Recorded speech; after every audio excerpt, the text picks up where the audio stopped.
Sud Radio, le 10h midi, mettez-vous d'accord, Valérie Expert. Avec vous sur Sud Radio jusqu'à midi pour les débats. Vous savez que nous commençons désormais vers 10h45, 46, 47. Et pour commenter cette actualité, Jérôme Dubu, bonjour, membre du pôle Horizon. Sophie de Menton, chef d'entreprise et présidente du mouvement éthique. Bonjour Sophie. Valérie, bonjour chers auditeurs. Qu'est-ce que j'ai dit ? Du pôle Horizon, c'est membre d'Horizon. Du pôle ID. Voilà, qui est un parti politique. Oui, oui. Qu'est-ce que j'ai dit, membre d'Horizon? S'il y a des idées, il n'y a pas de parti politique. Du pôle idée, il me manquait Sophie de Menton, donc chef d'entreprise et présidente du mouvement éthique. Georges Kuzmanovic, président de République Souveraine. Bonjour Georges. Bonjour. Et nous attendons Jacques Miard, qui est là. Jacques Miard. Il est là. Oh, dépêche-toi, Jacques, vite. Tu nous manques. Maire LR de Maison Lafitte. Et vous êtes avec nous. Vous allez publier un livre dans les jours qui viennent. C'est fait. C'est fait. Publié.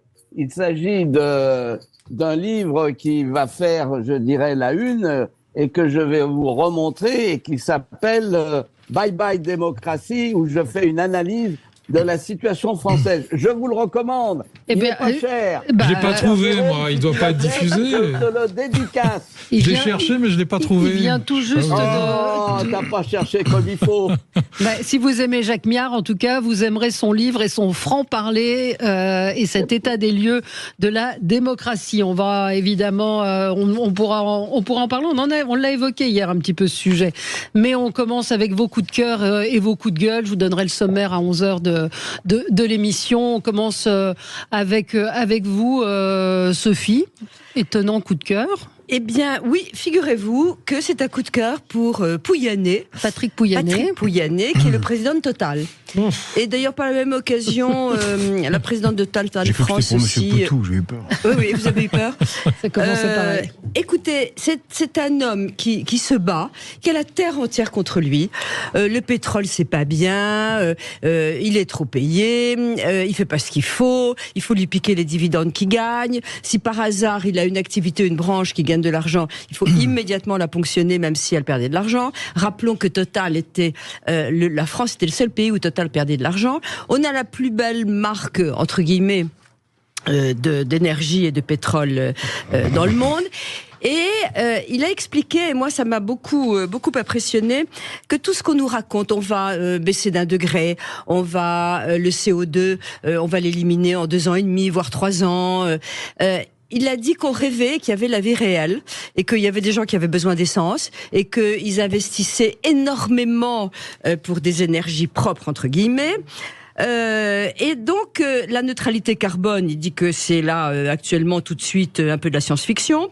Entre une centrale photovoltaïque aéroportuaire, de l'agrivoltaïsme dans le sud de la France ou un projet de stockage électrique en Belgique, ils ont investi 5 milliards de dollars par an pour les énergies renouvelables. Donc si vous voulez, il y a un moment où il faut arrêter d'être contre tout. Je veux dire, c'est vrai, il y a un vrai problème écologique. Les écologistes sont contre la consommation, contre les entreprises, contre pas tout. Les vrais écologistes. Pas les écologistes, les éco-hystériques. Ah, c'est pas la même chose. C'est pas du tout pareil. Nous sommes tous écolos dans l'âme. Personne n'a envie que nos enfants aient une planète fichue. Et donc, vous dites on ne voit qu'un aspect des choses, c'est-à-dire très manichéen, Total méchant qui pollue. Très manichéen d'un point de vue politique, on y fixe des objectifs qui sont franchement, on ne sait pas du tout si on peut les atteindre. J'aimerais savoir comment ils fixent les objectifs. Alors c'est vrai qu'il faut le faire, c'est vrai qu'il faut convaincre les gens, mais quand il y a des entreprises, toutes les entreprises font des efforts, toutes. Il y a un bouquin que je vous recommande, c'est Plastic Bashing ou pas. Le plastique, oui, évidemment, le plastique, il y a des problèmes, et d'un autre côté, on en a absolument besoin. Donc, Pouyanné, il est pas forcément très sympathique, d'ailleurs. Il est même pas oui. Oui, mais je suis pas sûre qu'il faille être gentil, sympathique pour arriver à tirer Total du magma dans lequel il se trouve. Donc, voilà. Il faut dire la vérité aussi. Georges, vous voulez réagir ? Oui, je ne sais pas pourquoi Total se trouverait dans un magma. Il me semble que c'est une entreprise qui est florissante et qui fait énormément de bénéfices, donc ils ne sont pas tellement dans le magma. Communicatif, pardon. La communication envers lui est terrible. Et maintenant, je ne vois pas très bien pourquoi il faudrait plus taper sur Total que sur Shell, British Petroleum ou Gazprom. Parce qu'ils sont à portée de main. Oui, pas tellement à portée de main, puisque comme vous savez, le principal problème que moi, et que nous portons contre Total, n'est pas que Total existe, parce que pour le moment, il faut bien du pétrole et du gaz, mais c'est qu'ils ne payent pas beaucoup d'impôts en France, et à certaines années, zéro, alors que d'autres entrepreneurs qui, eux, ont les pieds bien en France, eux doivent payer des impôts, et c'est évidemment totalement anormal. Et quand ils gagnent anormal. pas d'argent en France, il fait quoi? Mais je parle de ce qui devrait être... C'est une entreprise française ou c'est pas une entreprise française? Non, mais et à un moment donné, attendez, on doit payer des impôts en France. Laissez-moi finir. Oui. Non, voilà. Maintenant, Monsieur Pouyanné a aussi été celui qui a été très malin au moment de l'hystérie absurde des sanctions anti-russes, qui a évité une perte colossale pour Total et pour la France à nouveau, puisqu'on a déjà perdu en Iran, on a déjà perdu au large de la Syrie. Il a dit, non, on va pas abandonner tous nos investissements colossaux qu'on a fait sur le gisement de Yamal, c'est-à-dire le gisement au nord de la Russie qui alimentait en gaz l'Europe. Et on va pas tous aborder juste parce que on est dans une situation de conflit qui évidemment passera et qu'un jour il faudra remettre en route ces gisements. On va pas abandonner des dizaines de milliards d'investissements. Eh bien, il y a bien. Et là, évidemment, je soutiendrai. Et donc, le problème n'est pas tant que des entreprises de pétrole extraient et vendent du pétrole. Le problème, c'est que qu'elles s'en vont de France, les autres. Oui, enfin, moi je suis plutôt pour les Français, donc vive Total. Mais le problème, c'est qu'on a un gouvernement, et puis ceux qui l'ont précédé, qui ont favorisé le routier, par exemple dans le transport du fret, sur le ferroviaire. Or, nous sommes un pays où nous avons du nucléaire, et on pourrait faire beaucoup plus de transport ferroviaire, ce qui n'est pas une critique contre Total. Encore une fois, une seule critique. Payer les impôts en France. Alors là, sur l'affaire, si je puis me permettre. Oui, Jérôme. Alors d'abord, moi je partage ce qu'a dit Sophie. C'est vrai que j'espère qu'il va adhérer à éthique avec le panégyrique qu'elle vient de faire de Total. J'avais Christophe de Margerie qui adhère à éthique. Bon, alors il faut le faire adhérer parce que là, effectivement, après ce panégyrique, c'est exceptionnel. Sophie est libre et dit ce qu'elle pense sans intérêt. Il y a deux choses. Il y a d'abord Total, qui est effectivement une entreprise qu'il faut défendre parce que c'est un fleuron français avec des milliers d'emplois.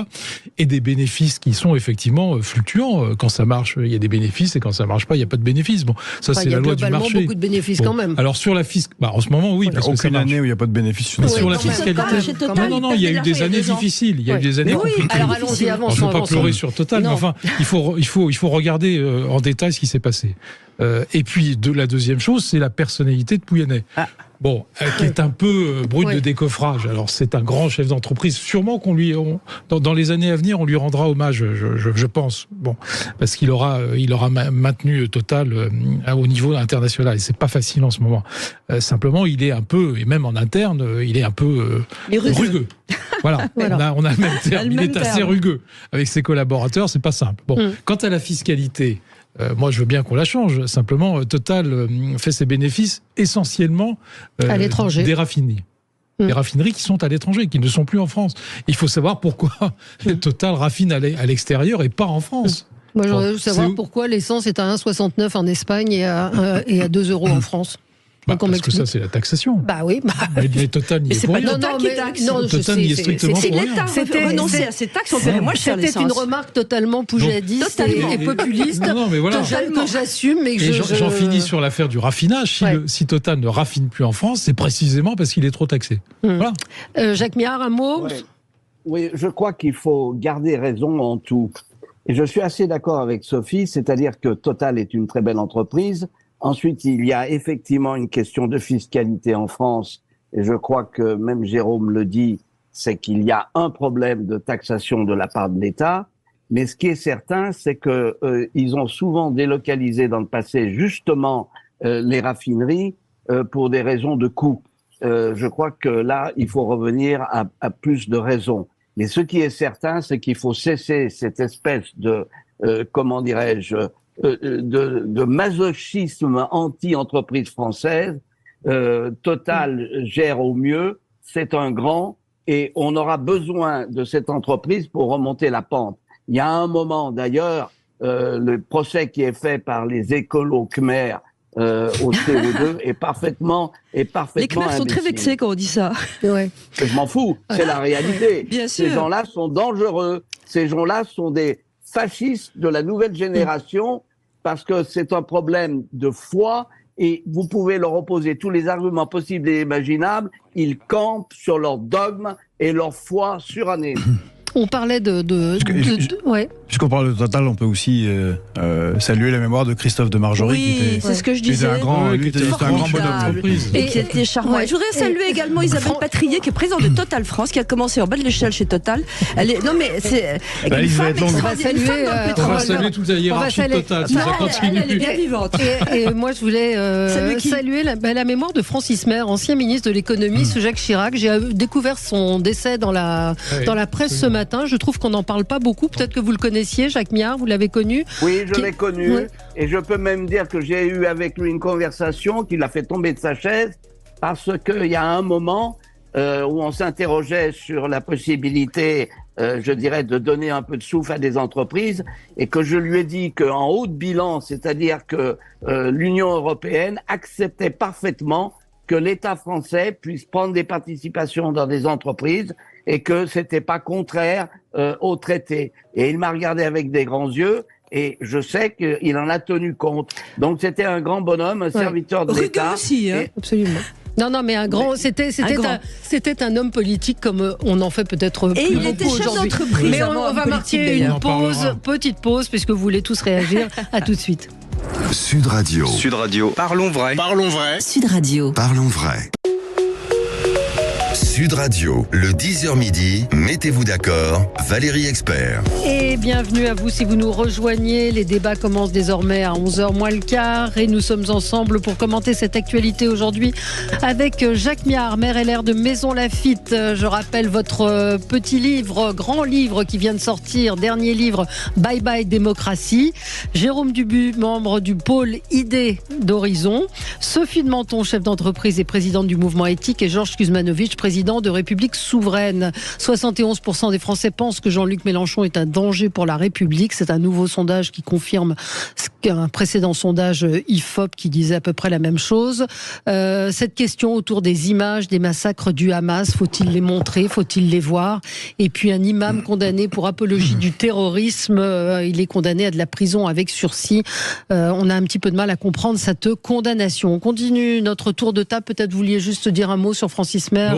Pour dire qu'effectivement c'était un personnage un peu atypique, un grand capitaine d'industrie, ça c'est clair. Ministre, bon ça on peut en parler, c'est assez partagé. Moi, c'était un personnage, alors pour le coup, si Pouyanné est rugueux, qu'est-ce qu'était Francis Maire, je ne sais pas, mais moi je l'ai vu au MEDEF fonctionner. Voilà, il était président de la commission formation du MEDEF quand Sellière était président. Alors ça ne nous rajeunit pas, mais je l'ai vu claquer la porte d'une assemblée générale parce qu'on n'avait pas cité son nom. Ah. Bon, voilà, écoutez, c'est une anecdote dans l'affaire. C'est un nom qu'on a entendu pendant de nombreuses années. J'ai vu ce matin son personnage important qui avait des qualités, à qui Jean Terrafara a rendu hommage et mais des convictions. Mais il ne transigeait pas. Absolument. Georges, vous, c'est un coup de gueule? Non. Un coup de cœur? Non, c'est un coup de cœur. Ça aurait pu être un coup de gueule, parce que ça a mis beaucoup de temps, mais c'est un coup de cœur. On va avoir le premier collège Samuel Paty à Valenton, dans le Val-de-Marne, et il va être inauguré le 19 novembre. D'accord. Donc c'est maintenant. Mais c'est vrai que 3 ans après sa mort, aucun collège, aucun... Il y a une maternelle quelque part. Ouais. C'est intéressant parce que c'est un petit côté République française, gauche-droite. Le Val-de-Marne le département est tenu plutôt par la droite. Mais c'est sur une proposition d'un élu communiste, Monsieur Favier, que ce lycée, ce collège, président du conseil départemental, a été nommé Samuel Paty, et pour une fois avec le soutien évidemment du corps enseignant, mais aussi des parents d'élèves qui n'ont pas émis de protestation. Le fait est que ça a failli être un coup de gueule, j'y ai pensé souvent, parce que il y a eu déjà des propositions pour nommer des collèges et des lycées, mais ça n'a pas été fait. Entre autres en raison parce qu'il y a des enquêtes internes au ministère de l'Éducation nationale qui montrent qu'un grand nombre d'enseignants ont peur d'enseigner dans un collège qui s'appelle Samuel Paty, pour la raison qu'on comprend.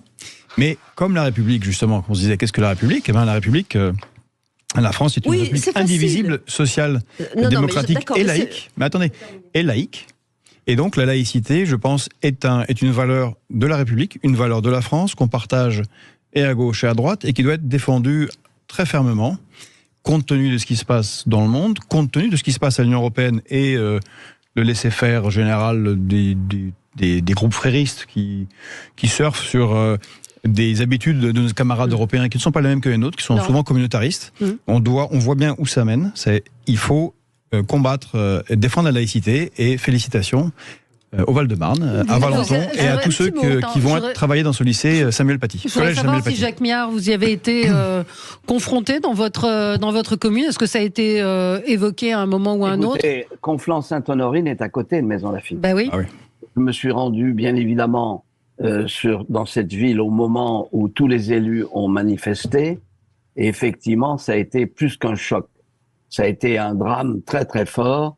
Moi-même, j'ai tenu à m'adresser à la population de Maisons-Laffitte dans une petite cérémonie devant la mairie, en soulignant le caractère odieux non seulement de ce meurtre, mais on s'en est pris à un professeur, notamment d'histoire et géographie. Or, ça, c'est fondamental dans la vie d'une nation. Connaître son histoire, la développer, la défendre, l'apprendre dans son entier, dans ses pages sombres comme dans ses pages glorieuses. Et je voudrais m'adresser aussi à Georges en disant qu'il a raison de faire ce coup de cœur. Mais en ce qui concerne la laïcité, moi-même, j'ai eu, entre guillemets, des échanges un peu vifs avec les Américains. Car ils disent que, au nom de la laïcité, eh bien, nous sommes aussi un État anti-religieux. Ce qui n'est pas le cas. Mais ils font un amalgame lorsque nous avons notamment fustigé les sectes qui sont, comme vous le savez chez eux, que vous prenez la scientologie, parmi des croyances et des foi. Eh bien, nous, on n'a pas tout à fait cette vision. Donc, nos chers amis américains aussi critiquent la laïcité française. Alors, un tout petit mot, je voudrais, évidemment, on ne peut qu'approuver ce que vous avez dit. Moi, je me souviens m'être élevée ici, ou avoir défendu le fait qu'on faisait pas tout de suite un collège Samuel Paty. Et je disais simplement, si j'étais mère et que j'accompagnais au moment où ça a fait un tel tumulte, où j'accompagnais les enfants en classe, c'est vrai que j'avais peur aussi, que les professeurs avaient peur, que les parents pouvaient avoir peur pour leurs enfants, et que c'est facile d'édicter ça, de dire c'est la République, on y va. C'était pas simple. Alors on l'a fait à un moment aujourd'hui d'ailleurs où c'est pas forcément simple non plus. Mais c'est très compliqué aussi de raconter ça. Et un deuxième point, je réagis un peu sur la laïcité française et je le relie aux jours fériés. On a le nombre de jours fériés le plus important au monde, et j'avais lu sur Twitter une réflexion assez drôle en disant qu'on avait un jour férié parce que la Vierge, que nous respectons tous dans notre religion catholique, était vierge, avait eu un enfant. Donc c'est vrai qu'avoir un jour férié pour ça, on peut imaginer que la laïcité, ce serait peut-être d'en supprimer quelques-uns. On n'a que des jours fériés pratiquement religieux. Et alors, à ce moment-là, comment expliquer aux autres c'est le jour de la naissance de Napoléon Bonaparte. Le 11 novembre n'est pas férié, le 8 mai n'est pas religieux. On a l'Ascension, il y a beaucoup de victoires qui sont... Vous parlez en chef d'entreprise, Sophie. Oui, je parle en chef d'entreprise. Alors, oui, je reviens sur l'affaire, parce qu'on a un peu dérivé, je reviens sur l'affaire de Samuel Paty. Bon, il y a eu des tas de propositions dans toutes les communes de France, enfin, la plupart des communes de France, qui n'ont pas été examinées, et ça a mis, comme Georges l'a dit, énormément de temps, ça a mis 3 ans. Malheureusement, on va être obligé de recommencer pour Dominique Bernard. Alors, je ne sais pas ce que souhaitera la famille à Arras. Moi, je ne suis pas dans l'intimité de cette famille qui a été meurtrie par ce meurtre épouvantable, par cet assassinat épouvantable. J'espère qu'on ne mettra pas 3 ans. Voilà. Non. Parce que, effectivement... aussi un établissement non, mais Georges a raison. Il y a un moment, il faut dire non. Si vous voulez, mettre 3 ans pour arriver à ce qu'un collège porte le nom de Samuel Paty, c'est dire l'état de déliquescence dans lequel nous sommes. C'est hallucinant. Enfin, on aurait dû le faire au bout d'1 an. Et surtout la motivation, parce qu'on peut comprendre l'attente, vous avez raison, madame. On pourrait même dire il faut un certain temps, il faut 10 ans, pourquoi pas. C'est tout à fait. Mais le problème, c'est la raison, c'est que c'est pas, c'est la peur. Symbolique. Il y a des choses symboliques sur lesquelles on ne peut pas reculer. Oui, mais qui va payer les... C'est d'accord, le symbole, c'est le symbole. Symboliquement, je suis évidemment à 100% d'accord. Je pense aux gens dans des quartiers extrêmement difficiles qui se font agresser, avec les enfants qui sortent, etc. Je pense à eux. Mais là, c'est pas dans des quartiers, c'est pas dans un quartier difficile, c'est à Valenton. Bon, Valenton, c'est une commune que je connais bien, où il y a effectivement une partie un peu difficile, qui est en train d'ailleurs d'être rénovée sérieusement, parce qu'il y a un maire très dynamique. Je ferme la parenthèse, mais enfin, c'est très bien que ce soit Valenton et le Val-de-Marne, voilà. Mais on ne peut pas reculer, il y a un moment où on ne peut pas reculer. Voilà. Oui, plein de points d'ailleurs, il n'y a pas que ça, parce que c'est juste pour nommer les collèges, il y a beaucoup d'autres points où on ferait mieux de pas reculer. Oui, mais juste un point. Il faut se méfier aussi des réactions à l'émotion. Oui. Il faut savoir, je dirais, agir avec intelligence. Et on peut regretter que ça a pris 3 ans, mais l'essentiel, c'est que ça se passe. Oui. Voilà. Non mais d'accord, mais si on avait dit que ça prenait 3 ans, on aurait tous crié. On aurait tous crié, on aurait tous parlé. En fait, c'était un coup de cœur, donc j'ai dit bravo, c'était pas un regret. Le regret, c'était la raison pour laquelle ça n'a pas été fait, c'est la peur. C'est ça qui est un souci. La peur ou l'idéologie parfois aussi. La peur, cela d'autant plus que l'administration, l'éducation dite nationale a laissé tomber les profs. Exactement. C'est ça qui s'est passé. C'est ça qui s'est passé. Oui, enfin, il n'y a pas que ça. Il y a aussi le fait qu'on est compromis. Alors, quand vous lisez l'histoire du djihadisme que je suis en train de lire, Al-Qaïda, on y reviendra tout à l'heure, Hamas, Hezbollah, etc., les compromissions invraisemblables dont ils ont bénéficié partout. Et l'argent derrière. L'argent, je parle des compromissions. On va revenir sur tout cela. Vous aurez votre coup de gueule, Jacques et également Jérôme. À tout de suite. Sud Radio, c'est vous qui donnez le ton. Merci à vous, Brigitte. Midi, mettez-vous d'accord, Valérie Expert. Allez, on va avancer. C'est vrai que vos coups de cœur et vos coups de gueule font beaucoup parler, mais il y a d'autres sujets dans l'actualité. Mais on va continuer avec vous, Jacques Miard. Un coup de gueule contre le président de la République. Une fois n'est pas coutume. Étonnant. Jérôme, s'il te plaît, garde ton calme. Garde ton calme. Ouais, alors, on ne va pas être à sa place. Hein. On a beau dire, il y a un moment, il faut être un peu derrière son président aussi. Oui, écoutez ce que Jacques Miard a à dire. Voilà, la parole est à l'accusation. Absolument. Alors, ma chère Valérie, dans Bye Bye Démocratie, mon brûlot de l'année, là, je fais en page 29, 3 pages sur la langue française reniée. Oui. Et j'en viens maintenant, je dirais, à ce que je trouve être une contradiction fondamentale. Le président de la République, le 30 octobre 23, a inauguré Villers-Cotterêts comme étant, en hommage à la fameuse ordonnance de 1539, comme étant le lieu par excellence de la Cité internationale de la langue française. Mais, écoutez bien, au Kazakhstan, 2 jours plus tard, le 1er novembre, il s'adresse en langue du globish, c'est-à-dire en anglais, à des étudiants à l'université Astana. Franchement, comment peut-il agir ainsi ? Astana c'est discutable. Attendez, mais il parle pas français, Astana, si ? Mais bon Dieu de merde. Et il parle anglais ? Non. Eh bien, il fallait effectivement qu'il s'adresse en français. Et je peux vous dire que contrairement à ce que vous croyez, dans tous les pays de l'ex-Union soviétique, le français était très bien enseigné. C'est vrai. Et vous savez pourquoi ? Parce que moi, je me souviens d'avoir assisté dans un de ces pays-là à une conférence sur le pétrole par un syndicaliste, notamment du lieu, et qui s'est exprimé en français mieux que moi. Donc, il y a un moment, on défend la langue française, et quand on est président de la République, on va pas se vautrer dans le globish. Alors c'est discutable, je comprends très bien, et c'est vrai que on aurait pu mettre un traducteur, je veux dire, voilà, et que c'était un symbole. C'est pas faux. Après avoir inauguré ça, cela dit, c'est aussi un peu injuste de l'attaquer parce que c'est vrai qu'en principe c'est devenu un peu une langue internationale, l'anglais. Bon, ça tombe mal après l'inauguration de son musée. Mais le français est une langue internationale. C'est la langue de la diplomatie. Et c'est pas un entrepreneur. Je comprends un entrepreneur qui va aller au Kazakhstan. C'est le président de la République française. Finalement, imaginez le général de Gaulle qui dit I would like to say that blablabla. C'est ridicule. Et même c'est pire. L'Union européenne, alors que la Grande-Bretagne est sortie de l'Union européenne, on parle anglais. D'ailleurs, c'est même pas anglais. C'est ce horrible globish qu'il y a à l'OTAN et dans tous ces trucs-là. Alors que la France, c'est la langue. C'est normalement une langue obligatoire et notre gouvernement a abandonné. Je ne comprends pas. Il faudrait exiger que tous les documents soient en français. Tant pis si ça prend du temps, tant pis si les Hollandais et les Allemands souffrent à devoir le lire en français, mais qu'ils le fassent. Ouais. C'est la France, c'est un des moteurs de cette Union européenne qui est bien, qui marche pas très bien, mais on ne peut pas en plus abandonner la langue. Jacques a raison. Oui, bravo, mais Jacques. je suis d'accord avec vous. Et moi, Villers-Cotterêts m'a profondément irrité parce que je trouve que c'est de la façade quand on voit la manière dont on traite la langue française en France. Dans la cette journée ridicule de la francophonie où d'un seul coup on se dit ah oui, il faut employer les mots français. Sauf que dans la réalité, ce n'est pas le cas et qu'il y a de plus en plus dans les publicités où il y aurait beaucoup de choses à dire. Il y a énormément de mots anglais, les noms des émissions de télévision en anglais. C'est devenu une mode. Oui, les enfants vous disent yes, je suis à la fin de ma life. Attendez, le fond. Est-ce qu'on peut juste dire un mot? Ouais. Bye bye démocratie, d'accord. Hein. Oui, Jacques. Bye bye démocratie à Maison Lafitte. Bon, non, mais juste sur l'affaire du président de la République. Moi, effectivement, je suis comme Jacques. Ça m'a un peu choqué.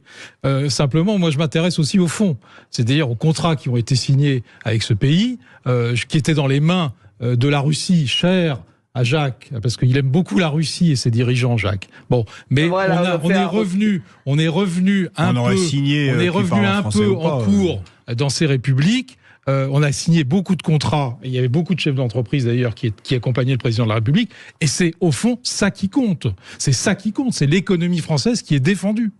Et il faut quand même le dire que toutes les entreprises, il faut se battre, nous entrepreneurs. C'est vrai que dans toutes les grandes boîtes, c'est incroyable, les documents sont en anglais. Et c'est vrai qu'on doit lutter contre ça dans les entreprises. Jacques Miard, un dernier mot. Oui, je voudrais dire, avec Jérôme, moi je ne vais pas critiquer le fait que le président de la République aide des entreprises à obtenir des contrats. J'étais récemment en présence d'un des ministres des Relations internationales du Turkménistan. Il y avait dans cette délégation, et il a été reçu ensuite au Quai d'Orsay, il y avait l'homme du gaz. Donc il faut pas se leurrer. Hein, la réalité est là. Mais qu'aujourd'hui, le président de la République est un véritable oxymore, ce n'est pas admissible. Non. Stop, et pourquoi vous avez employé bye bye, vous? Pourquoi vous avez dit bye bye? C'est un mot anglais. C'est de la provocation. C'est pas moi. Oui, mais il est toujours comme ça, Jacques. Il est provocateur. Non. Mon cher Jérôme, écoute bien. Premièrement, tu vas acheter mon bouquin. Oui. Et j'attends que tu me l'envoies. Bah non, il faut les acheter, les livres. Mais je le trouve pas, ton bouquin. Vous l'avez pas cherché. cherché. Nulle part. Vous l'avez pas cherché.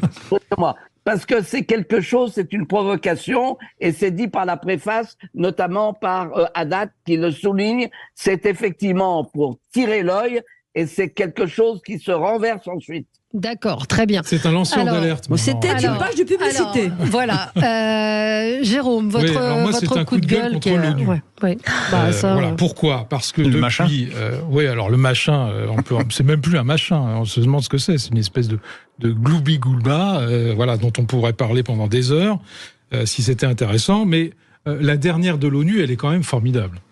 Alors, elle n'a pas fait la une des journaux.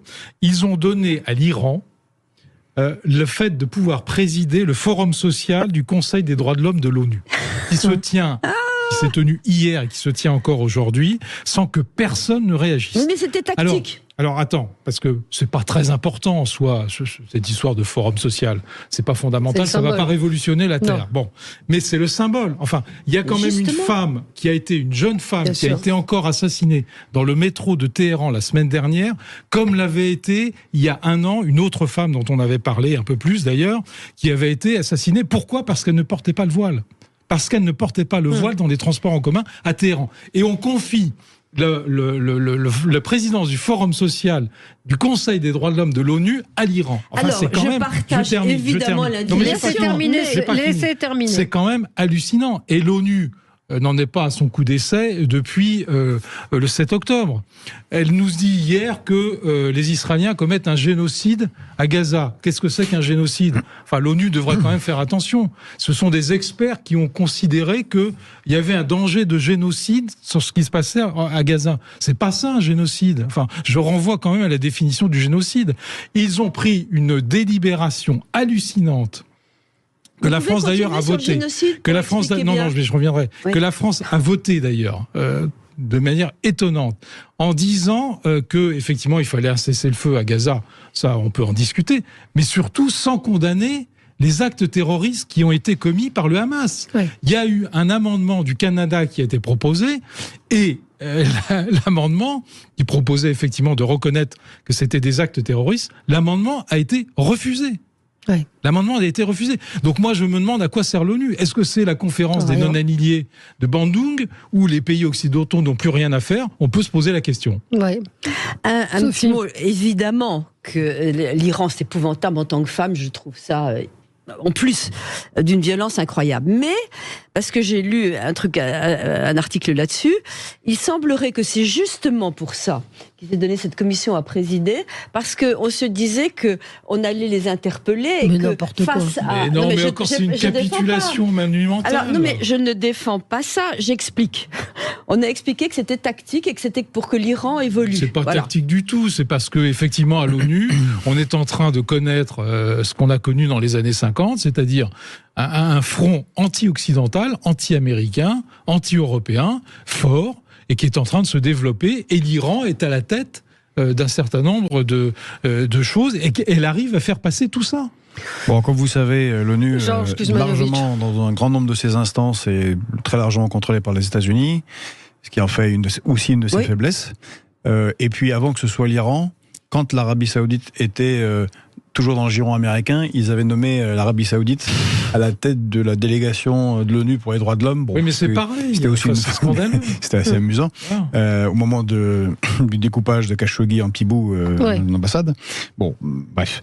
Voilà, ça c'est l'ONU, c'est compliqué l'ONU, mais c'est pas tellement une instance tant anti-occidentale que ça. Elle est, je vous dis, elle est très très très tenue par les États-Unis. Là, depuis le 7 octobre, on se pose plus la question. Non, c'est la manifestation que le Sud global rejette la domination de la mondialisation par l'Occident. Ça, c'est sûr et certain, mais c'est partout.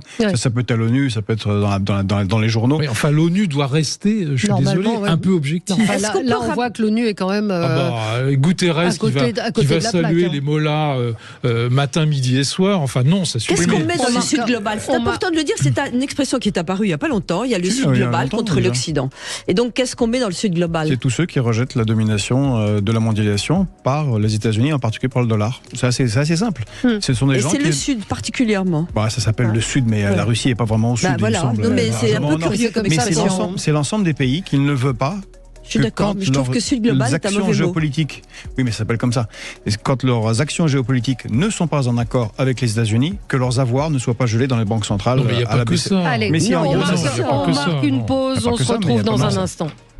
Sud Radio, le 10h midi, mettez-vous d'accord, Valérie Expert. Sud Radio, le 10h midi, mettez-vous d'accord, Valérie Expert. Avec vous sur Sud Radio jusqu'à midi, parlons de cette condamnation avec sursis pour un imam qui a fait l'apologie du terrorisme. C'est l'imam de la mosquée. Oui, Jacques Miard. Oui, je voudrais quand même intervenir. Ce qu'il a dit sur ce que Jérôme a dit, bien évidemment, prima facie, on ne peut qu'être d'accord avec lui. Cela étant, il faut comprendre une chose. C'est que quand vous regardez les conceptions des droits de l'homme, vous vous apercevez que nous avons une conception individualiste, c'est-à-dire l'homme pris en tant que tel, alors que beaucoup d'États de la planète, et c'est reconnu par un certain nombre de conventions internationales, il y a une conception culturelle des droits de l'homme, c'est-à-dire que l'individu est dans l'Oumma, il est dans la globalité, et il n'a pas les mêmes droits que chez nous. Et c'est là où il y a une opposition fondamentale. Ne l'oublions pas, et c'est malheureusement la majorité de la population mondiale. Non, mais ça, je suis d'accord, mais de là à choisir l'Iran, bon. Cher ami, c'est un problème d'Assemblée générale. On aurait pu choisir quelqu'un d'autre. Nous sommes minoritaires. Oui. Et l'ONU, effectivement... je constate que Jacques Miard est souvent d'accord avec moi, ça commence à m'inquiéter. Non, mais tu peux faire des progrès encore.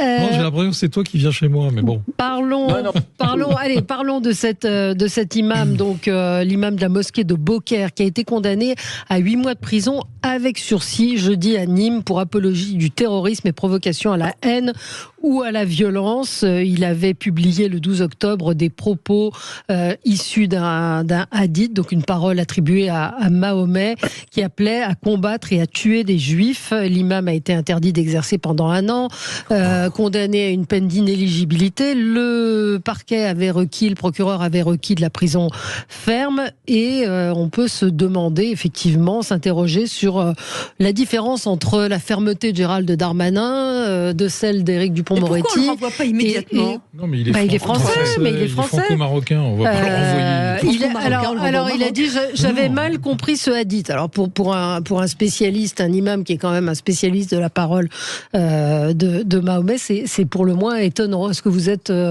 étonné, Georges Kuzmanovic, par cette condamnation? Oui, c'est du laxisme face à des gens qui prônent le terrorisme. Moi qui étais un des observateurs de la montée de la menace terroriste, en particulier par les prédicateurs, c'est quelque chose qui, sur les 20 dernières années, est allé en s'aggravant de manière exponentielle.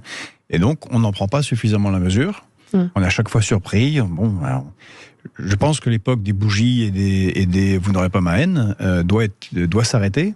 D'autant plus que nous sommes dans un pays, la France, qui est le seul véritable pays laïque, si on veut, qui a inventé ce concept-là et qui a combattu très durement le catholicisme politique. Ouais, c'est vrai. Napoléon, lui, je vous rappelle quand même, a dit qu'il déciderait, lui, quels seraient les évêques. Il a contraint la communauté juive, et puis on a eu, pendant tout le 19e siècle, des combats extrêmement difficiles, au point où entre 1880 et 1905, date à laquelle il y a eu la loi de laïcité, mais qui est un compromis, plus de 700 congrégations catholiques qui ont été fermées, sur lesquelles on a envoyé l'armée. Les biens ont été saisis et une bonne partie d'entre eux ont été déportés. C'est qu'on leur a dit, écoutez, si vous préférez le petit Jésus et une croyance absolue dans la Bible, vous pouvez aller vivre en Allemagne, en Belgique, mais pas en France. Et ce n'est pas normal qu'on ne puisse pas faire ça de la même manière. Donc ce n'est pas ne pas respecter les religions, c'est inscrit dans la Constitution, mais dans un cadre strictement privé. Et là, en ce moment, il y a une offensive de l'islam politique, il faut le décapiter. Non, mais là, on a été beaucoup trop tolérants avec ces imams qui prêchent effectivement le non-respect des valeurs républicaines dans leur prêche quotidienne. Alors, ça, c'est inacceptable. Et celui-ci, alors oui. là, l'État, effectivement, le procureur avait demandé, et merci Valérie de le souligner, parce que l'État voulait précisément qu'on fasse preuve de fermeté sur ce sujet-là, en tout cas. Eh bien là, c'est le juge qui a considéré que le sursis était suffisant. Ouais. Or, le sursis n'est pas suffisant. Et Mélenchon, c'est avec sursis. Condamnation ferme. Non mais Mélenchon, attendez, on va juste pour être précis. Donc il y a 4 témoins qui sont venus et qui ont loué les prêches anti-violence de l'imam, ses discours modérés et pacifistes, en reconnaissant toutefois la maladresse de cette publication. Cet homme est père de 4 enfants, il est de nationalité franco-marocaine. Il avait été interpellé lors d'un retour de pèlerinage à la Mecque et il était en garde à vue lundi soir après une dénonciation. Absolument hallucinant, c'est que dans les déclarations du juge, le juge condamne, donc il reconnaît qu'il y a eu une faute majeure de la part de l'imam, mais il le condamne à du sursis. Mais pourquoi du sursis? Parce qu'on a estimé que jusqu'à présent, il avait peut-être pas oui, mais enfin là, c'est une faute majeure. Alors, Jacques, il y a des hommes politiques qui mériteraient. Je vais vous dire une chose. Vous allez dire après. Il n'y a pas besoin d'aller regarder les hadiths pour savoir que le Coran est parfois justement un livre en contradiction totale, les versets les uns avec les autres. Et sur les hadiths, en réalité, beaucoup ne sont pas véritablement liés à la parole, soi-disant, du prophète. Je vais vous en citer un qui m'a toujours fait beaucoup rire. C'est sur l'histoire de la corruption. Et le hadith dit, si tu distribues du miel, parce que tu distribues du miel, c'est-à-dire de l'argent, il n'est pas interdit de te lécher les doigts. Et donc, on voit très bien que c'est la justification de la corruption. On est dans un monde où la foi dépasse la raison. Et donc, cet homme n'a pas sa place sur le territoire français. Qu'on le veuille ou non, il a une double nationalité, eh bien, il devrait quitter le territoire français. Ça pose la question de la double nationalité, mais c'est pas si simple que ça. Comment on les condamner à de la prison ferme? C'est simple parce qu'il y a des États qui y arrivent parfaitement, et nous, on s'est couchés devant les oukases d'un certain nombre d'États. Et moi, je pense qu'il vaut mieux les renvoyer que de les mettre en prison, parce que la prison, quand on en sort, c'est encore pire. Je pense que ça n'a pas de sens de mettre 2 ans en prison un imam. En tout cas, la prison avec sursis, c'est la pire des condamnations. C'est n'importe quoi. Oui. Jacques Miard. Oui, non, mais il y a un moment, c'est là, on vous dit, vous savez, les bons gauchistes et salonards vous disent, on a pris une vingtaine de lois ces dernières années pour lutter contre l'immigration et les problèmes, mais on n'a jamais pris les bonnes lois. C'est-à-dire qu'on s'est toujours arrêté par une sorte de victimologie érigée en principe de gouvernement. On a pris en compte et on n'a fait que des petits pas, alors qu'il faut être ferme. Ouais. Et on n'est tellement pas ferme qu'on a laissé quand même le président Erdogan sans réaction des manifestations en Turquie, brûler l'effigie ou décapiter le président de la République française, ou Macron, c'est quand même très sympathique. Mais ils n'ont pas plus de pouvoir que nous sur les foules. Alors que l'AKP, oui, mais l'AKP est un parti islamiste qui finance toute une série de mosquées en France. Donc je suis désolé, c'est pas juste des cinglés qui dans leur pays, ça arrive, qu'est-ce que vous voulez, on peut rien y faire, il y a des néo-nazis partout, mais là c'est autre chose, c'est le pouvoir politique. Je rappelle que Erdogan est dans l'OTAN.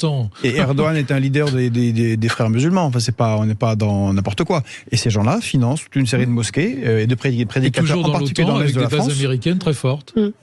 Ah oui. Oui, mais bon, enfin, ils pourraient être dans l'OTAN en leur interdisant de financer des. On est incapable de leur interdire quoi que ce soit. Justement, c'est ce que je dis. On devrait le faire. Mais on est un peu minoritaire dans le monde. Ce qui est terrible, c'est qu'on devient minoritaire par rapport à cette raison consistant à ne pas accepter ces déportements. On est minoritaire. Les foules dans tous les pays manifestent plutôt pour la Palestine. Et puis quant au discours, pas dans tous les pays, dans le fameux Sud. Non, mais on a parlé ici de la montée de l'antisémitisme en Allemagne, en Belgique. À Londres, pendant le week-end, il y avait des manifestations. Oui, mais coup de cœur pour la France. Pardon ? Coup de cœur pour la France. Malgré cela, à Paris, en France, c'est quelques milliers de manifestants. À Londres, c'est 100 000. Oui, absolument. Avec des députés qui descendent dans la rue, avec des appels, pour le coup, au meurtre de juifs dans la manifestation. Mais mais vous parlez le Royaume-Uni et les relations avec l'État juif, on pourrait en parler pendant des années. Mais en dehors de ça, ils sont communautaristes et on voit les conséquences. C'est très très bien, au contraire. Même si on est fragilisé, même si on n'arrive pas à résister comme il faut, mais quand même, ça fait une différence. Je comprends bien. Maintenant, moi, j'aimerais qu'on m'explique pourquoi, effectivement, cet imam méritait qu'il soit certainement une sanction beaucoup plus importante, mais je suis désolée, on laisse certains hommes politiques comme Mélenchon tenir des propos qui sont pas supportables. Mais il n'a pas appelé à tuer les juifs, Mélenchon. Oui, enfin, il n'a pas appelé à tuer les juifs, malheureusement. Il n'a pas mis des versets du Coran en demandant à la destruction des juifs. Il soutient quand même, il pense que c'est quand même le Hamas est, entre guillemets, un mouvement qui reconnaît l'exploitation d'un pays comme la Palestine. Est-ce qu'on doit laisser dire ça ? Oui, mais ça, c'est pas condamnable par la loi française. C'est un autre problème. C'est autre chose. C'est autre chose. C'est absolument différent. Discours. Pourquoi on autorise Je voudrais revenir sur Erdogan. Parce qu'il est autorisant. Oui, revenez sur Erdogan qui vient. Inacceptable. Oui. Ce qui est inacceptable avec la Turquie, c'est qu'on a laissé se développer chez nous des communautés turques dont Erdogan dit vous devez garder votre identité et qui sont aux ordres d'Erdogan et qui ne respectent pas toujours les lois françaises ou allemandes. Et là, il y a un véritable problème d'une situation de gens qui sont aux ordres de la Sublime Porte. Oui, d'accord, mais alors, quelle est la conclusion ? La solution, c'est de dissoudre ces associations. Mais c'est fait, Darmanin en dissout. Non, c'est pas fait, faut pas me raconter des histoires. Miligorus a été dissous. Miligorus a été dissous. Qui est le bras armé d'Erdogan en France, a été dissous. Lorsque vous avez un président qui vient parfois, juste en Europe, prôner que ces communautés doivent rester identitaires et doivent ne pas se confondre avec, je dirais, les peuples dans lesquels ils vivent, c'est inadmissible. Mais alors commençons par le sortir de l'OTAN. Erdogan vient d'appeler... Et tu sais très bien que ça ne sera pas fait. Écoutez-moi. Il vient d'appeler à un cessez-le-feu humanitaire. Il appelle à instaurer au plus vite un cessez-le-feu dans la bande de Gaza. Il dit qu'il poursuit ses efforts pour mettre fin au conflit déclenché par l'attaque du Hamas. Et il dit nous travaillons sur des nouveaux mécanismes qui garantiront la sécurité de tous, qu'ils soient musulmans, hébreux, juifs ou chrétiens. Au moins, c'est des propos Peut-on le croire? Peut-on lui faire confiance? En tout cas, c'est bien qu'il le Qui dise. peut croire M. Erdogan? Je crois que Netanyahou peut faire confiance à M. Erdogan, puisqu'ils se sont rapprochés diplomatiquement, comme vous le savez très bien. Enfin, ça y est, tout est rompu. Oh non, rien n'est rompu. Il ne me semble pas que les bases israéliennes en Azerbaïdjan aient été fermées, je ne crois pas. Et comme vous le savez, l'Azerbaïdjan, grâce à l'appui turc et à la puissance diplomatique turque et militaire, a pu faire un nettoyage ethnique, puisque le terme n'était pas génocide, mais nettoyage ethnique, au Haut-Karabakh, en dégageant 120 000 Arméniens. Bon, j'ai pas entendu que Israël était choqué par ce phénomène et ses alliés. Alors que vous avez, ce qui montre la complexité des choses, alors que ceux qui soutenaient, pour tout un tas de raisons, les Arméniens, c'était les Iraniens. Et les Russes qui sont contre leur... Et les Russes les Azerbaïdjanais. Mais les Russes, ils sont restés neutres dans ce truc. Non. Depuis des années, ils soutenaient l'Arménie. Oui, mais c'est la raison pour laquelle l'Azerbaïdjan n'est pas intervenu. Et là, il y a eu un accord tacite avec Poutine, entre Poutine et Erdogan, qui a fait qu'ils ont lâché le Haut-Karabakh, c'est clair. Et aussi le Premier ministre arménien qui a dit le Haut-Karabakh appartient à l'Azerbaïdjan. Qu'est-ce que vous voulez faire? Tout ça, c'est la réelle politique. Et sur Erdogan, malheureusement, on est totalement. Erdogan a des objectifs peut-être autres et il a peut-être pas envie, comme certains, de se retrouver dans un conflit où il sera obligé de s'engager. On voit très mal où est la solution. Et Jacques a raison. Les communautés turques qui sont en Allemagne et qui sont en France, moins en France, mais surtout en Allemagne, sont aux ordres d'Erdogan et votent à 90% pour lui. S'il a gagné, c'est en partie grâce à elle. On se retrouve dans un instant avec vous sur Sud Radio. À tout de suite. Sud Radio, le 10h midi, mettez-vous d'accord, Valérie Expert. Ça s'est passé sur Sud Radio, le 10h midi, mettez-vous d'accord, Valérie Expert. Avec vous sur Sud Radio, on parlons de ce sondage. 71% des Français considèrent que Jean-Luc Mélenchon est un danger pour la République. C'est un sondage CSA de l'Institut CSA pour CNews qui a été dévoilé hier. Un peu plus de 7 Français sur 10 estime que Jean-Luc Mélenchon est un danger pour la République. On l'a vu avec Frédéric Dabi lundi également. Les intentions de vote ont chuté de 4 points, ce qui est beaucoup. Ce n'est pas de la popularité, c'est des intentions de vote. Il reste malgré tout le meilleur opposant en cas d'une élection présidentielle à gauche. Il a certainement perdu ce que vous évoquiez, Sophie, une partie de son électorat avec ses prises de position. Moi, je suis très choquée. Danger pour la République, c'est très fort. Très choquée parce que Mélenchon, et je ne comprends pas ce qui lui est arrivé. Mélenchon, je comprends pas. Il y a quand même une déviance. Il faut qu'il se mette sur un divan. Bah oui, non mais franchement, je me demande si c'est pas sa compagne. Mais je trouve que ce qu'il est devenu, ce qu'il a dit, etc. Moi, j'ai connu un tribun qui pouvait avoir des envolées formidables, qui représentaient quelque chose. J'ai jamais été de son bord, c'est certain. Là, je suis vraiment dans les 70% qui pensent qu'il est très dangereux. Je pense même que quand on voit qu'on a un homme politique de ce niveau et qui est dangereux dans les propos qu'il tient, je me demande s'il a sa place en République, messieurs, puisque vous arguez, il devient presque anti-républicain, non ? Écoutez, moi je partage pas le fait qu'il soit anti-républicain. Alors on va me trouver peut-être un peu modéré là-dessus, oui. mais il est un danger dans ses propos, ça c'est clair.